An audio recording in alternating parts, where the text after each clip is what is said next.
Tere kõigile, mina olen Alan ja ma olen Janu Roboticsi CEO.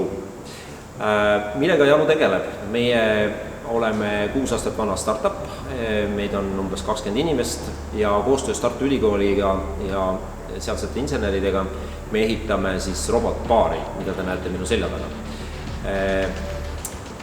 Meil on tööl päris mitmeid insenere, osad on tarkvara peal, aga ilmselt see kõige põnevam ja keerulisem osa on siis robootika. Robot, mida te minu taga näete, on Saksa Franka ja tegemist on siis collaborative robotiga ehk siis sellisega, mis võib inimestega koos töötada ohutult.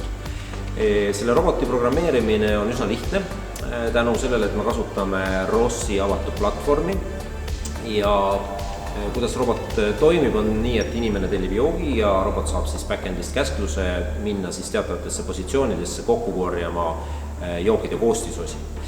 Ja kui me näiteks räägime gin toonikust, siis see tähendab 5 positsiooni.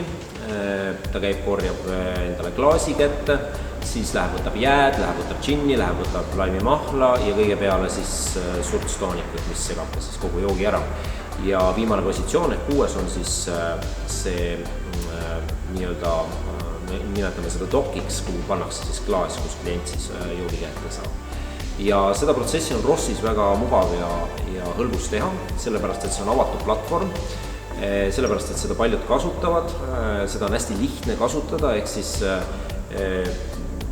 see tulemus saadakse kätte hästi kiirelt ja lihtsasti ja mis veel kõige parem, see platvorm on ühildatav väga paljude riistvaraliste komponentidega ja ka erinevate tootjate toodetega, nii et näiteks kui meil on siin valmis programmeeritud lahendus, siis me saame asendada ära robotkäe ja kõik töötab samamoodi.